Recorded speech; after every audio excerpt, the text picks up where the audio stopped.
Täna ootab meid ees mõnus jõutreening üla kehale ja treeningvahendiks on meil täna hantel. Kõigepealt alustame treeningut soojendusega, milleks on 4 ringi, 8 kordust kätesirutust pea kohale, 4 seljapainutust ja 6 tõutäppi. Kätesirutust pea kohale sooritab võimalikult suure kaarega alt üles ja tagasi alla. Tahame saada soojaks õlavõõtme ja panna keha valmis treeninguks. Seljapainutust alusta mõnusalt nõguse seljaga. Kalluta ette, tule nii sügaval alla kui vähegi saad ja alt tule kumera seljaga ülesse. Lõpus sooritage õlaring. Harjutuse eesmärk on saada soojaks nii ala kui ka ülaselg.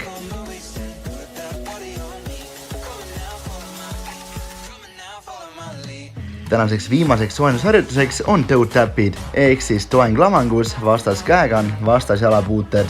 Harjutus sooritades ära kiirusta ja võid puutuda ära nii põlve kui ka päka. Tahad tunda veenitust kergelt riie tagaosas, samas saame soojaks õlavõõtme, saame soojaks selja, rinna ja käelihased. Kui 6 tõutäppi saab sooritatud, siis korda sama ringi läbi 4 korda, kuni on soojendus tehtud. Tänase trenni esimene jõuharjutus on ette kallutuses seljatõmberhantlitega. Seega kõigepealt võta puuserlaiun harkseis, kalluta ette, selg on sirge, kere on pingul, käed on ees sirgelt ja sealt kõverdad käsi, tõmbad käed nii taha kui vähegi saad. Küünarnukid on suunatud keha poole ja tahad tunda pinget üla seljas. Kui tõmbad küünarnukid ees taha, siis tahad, et havaluud läheksid kokku, hoiab pinget 2-3 sekundit ja sealt rahulikult sirutad käed ette välja, kuni 16 kordust on tehtud, jätka samamoodi. Tänane teine jõuharjutus on biitseps plus õlapress hantlitega. Kõigepealt jällegi puuslaiun harkseis, kerelihased on pingul, tuhar on pingul ja sealt alustan. Kõverda käsi, küünarnukk on liikumatult. Kui hantlid puutuvad õla ära, sealt surud hantlid otse pea kohale sirgeks ja tagasi sama teed pidi tood hantlid alla. Ära kiirusta ja kõik 10 kordust soorita järjest ilma puhkepausideta. Selle harjutusega saad hea koormuse nii biitseps, õlad kui ka triitseps.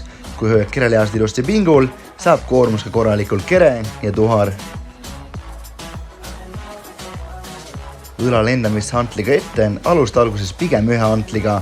Vali endale pigem alguses kergem raskus, millest saad minna ka raskemaks. Kõigepealt võta puuserest natuke laiem harkseis, tuhar pingul, tõsta hantel alt ilusti ette, hoia ees 1-2 sekundit ja sealt langeta hantel tagasi alla. Tahad tunda koormust õla esiosas, ära kiirusta ja soorita kõik 12 kordust järjest. Lisaks jälgi veel seda, et sa ei kallutaks kehaga tahapoole, õlad oleks ilusti kannaga ühel joonel, et mitte asetada liiga suurt pinget alaseljale.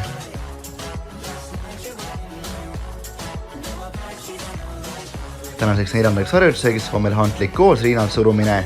Kõigepealt tule selili, kõverda jalad, nii et selg oleks maaga neutraalselt otse, seejärel too hantlid rinnale kokku ja soorita hantlitega ette sirutus. Jälgi, et hantlid liiguksid sirgjooneliselt otse rinnalt rinna ette. Kõvasti saab koormust triitseps, õla esiosa kui ka rinnalihad. Tänaseks viiendaks harjutuseks on triitsepsi sirutused hantliga pea kohal. Seega too hantel 2 käe vahele, küünarnukid vastu pead ja sealt kõverda käed ja seejärel siruta käed. Ära kiirusta ja katsu, et küünarnukid ei langeks kordagi väljapoole. Kogu aeg sirgjooneliselt küünarnukid suunatud vastu pead. See on super harjutus triitsepsile, millega saame käed korralikult vormi. Tänaseks 6. harjutuseks on kõhulihased, ehk siis Russian twist, eesti keeles siis kerepööred istudes hantliga. Kui tood hantli kätte, hoia kerelihased pingul, kannad videta maha ja sealt soorita tõste hantliga ühelt poolt teisele poole.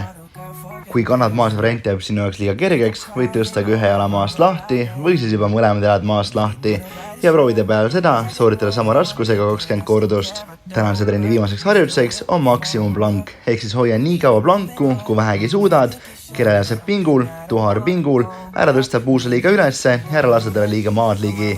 Kui saad tehtud, pane kirja aeg, mis sul selle tegemiseks kulus. Trenn on seega täna sooritatud, nii et super töö ja juba järgmises trennis näeme. Let's go!